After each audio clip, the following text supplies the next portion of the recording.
కడప నగరంలోని మాజీ deputy CM SB Amjad బాషాని కడప ఎంపీ వైఎస్ అవినాష్ రెడ్డి, జిల్లా అధ్యక్షులు రవీంద్రనాథ్ రెడ్డి, మేయర్ సురేష్ బాబులు పరామర్శించారు. ఇటీవల ఆయన సోదరుడు ఎస్బీ అహ్మద్ బాషాను అక్రమంగా అరెస్ట్ చేసిన విషయం తెలిసిందే. ఎస్బీ అంజద్ బాషా వారి కుటుంబ సభ్యులను పరామర్శించి ధైర్యంగా ఉండాలని, పార్టీ తరపున అండగా ఉంటామని ఈ సందర్భంగా ఆయన హామీ ఇచ్చారు. ఈ కార్యక్రమంలో ఎమ్మెల్సీ రామచంద్రారెడ్డి, నాయకులు పులి, సునీల్ కుమార్, కార్పొరేటర్లు, కోఆప్షన్ సభ్యులు, జిల్లా మరియు నగర అనుబంధ విభాగాల అధ్యక్షులు, ముఖ్య నాయకులు, మహిళా నాయకురాలు, కార్యకర్తలు, అభిమానులు తదితరులు పాల్గొన్నారు. ఎవరైతే ఉన్నారో వాళ్ళు సంవత్సరం క్రితమే కాంప్రమైజ్ పిటిషన్ కూడా కోర్టులో వేయడం జరిగింది.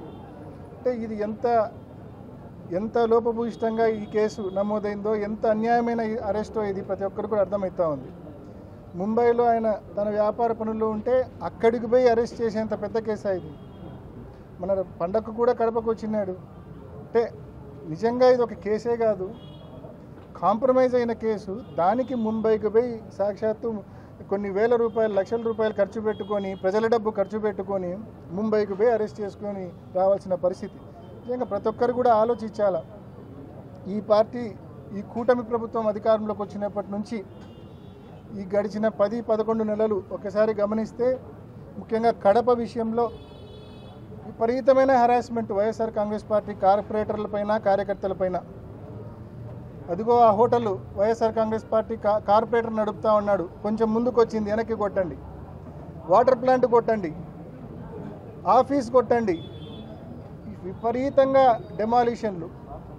ఒకే ఒక కారణం, అది వైఎస్ఆర్ కాంగ్రెస్ పార్టీ కార్యకర్తదో లేకుంటే కార్పొరేటర్కి సంబంధించిందో అని. ప్రతి డిడిఆర్సీ మీటింగ్, మామూలుగా డిస్ట్రిక్ట్ డెవలప్మెంట్ రివ్యూ కమిటీ మీటింగ్లు పీరియాడికల్గా జరుగుతూ ఉంటాయి. ఇప్పటికి ఒక 4-5 దఫాలు జరిగినాయి కడపలో.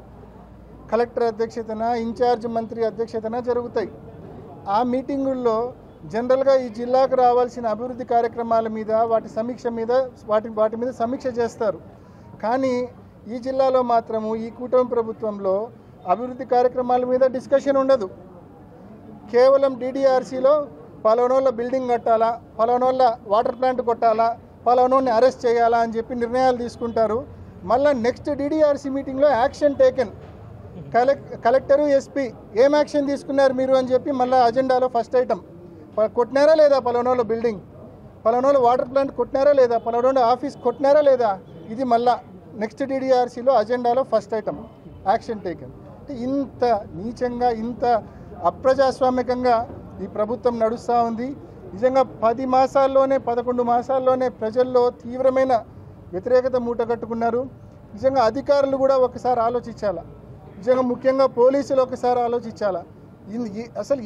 అసలు మనసు ఎట్లా వస్తూ ఉంది మీకు? ఇంత అన్యాయమైన కేసులు పెట్టి అరెస్టులు చేయడానికి మనసు ఎట్లా వస్తూ ఉంది మీకు? జీతాలు ఇచ్చేది ప్రజలు కట్టే పన్నుల ద్వారా